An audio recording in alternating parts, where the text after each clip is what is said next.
কৃষি পণ্যের বাজারে সিন্ডিকেট ও মধ্যস্বত্বভোগীদের দৌরাত্ম্য কমাতে প্রথমবারের মতো সিলেটে চালু হলো কৃষকের হাট, যেখানে চাষি নিজেই সরাসরি তার পণ্য বিক্রি করছেন ক্রেতার কাছে।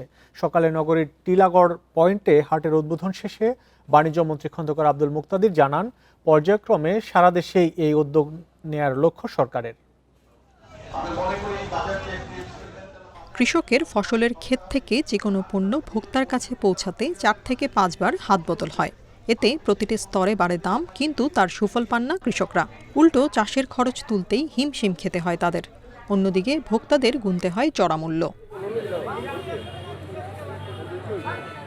তবে এবার সরাসরি চাষিদের নিজেদের উৎপাদিত পণ্য নিজেরাই বিক্রির জন্য সিলেটে প্রথমবার চালু হলো কৃষকের হাট। উৎপাদক ও ভোক্তার মাঝে নেই কোনো সিন্ডিকেট বা মধ্যস্বত্বভোগী। পরিবহন ব্যয় হওয়ার পরেও আমরা লাভবান হব, এবং একজন ভোক্তা যদি এই লাউটা 40 টাকা দিয়ে ক্রয় করে, তারও সেক্ষেত্রে 20 টাকা বাঁচবে। আনন্দিত, খুব খুশি যে ফটেরা পাইম, অথবা যারা লইব তারাও কিছু কমে পাইবা। তুলনামূলক কম দামে এই হাট থেকে কৃষিপণ্য কিনতে পারছেন ক্রেতারা। বাড়তি পাওনা টাটকা সতেজ সবজি, ডিম সহ নানা পণ্য।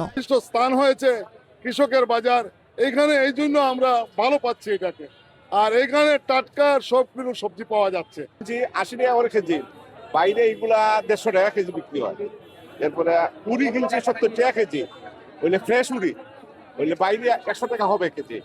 শনিবার নগরীর টিলাগড় পয়েন্টে হাট উদ্বোধন শেষে বাণিজ্যমন্ত্রী বলেন, বাজার ব্যবস্থাপনায় স্বচ্ছতা ও ভারসাম্য আনতে চাইছে সরকার। হাটে চাঁদাবাজদের দৌরাত্ম্য বা অপ্রত্যাশিত কোনো খরচের শঙ্কা নাকচ করেন তিনি। যারা মধ্যস্বত্বভোগী তারা পরিস্থিতিটাকে ম্যানিপুলেট করে।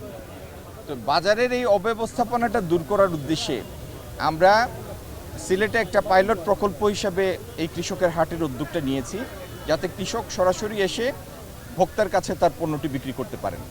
এতে কৃষকও ভালো দাম পাবেন, যারা কিনবেন তারাও ভালো দাম পাবেন। এ উদ্যোগ সফল হলে পর্যায়ক্রমে দেশের অন্যান্য স্থানেও কৃষকের হাট চালুর লক্ষ্য সরকারের। Independent news.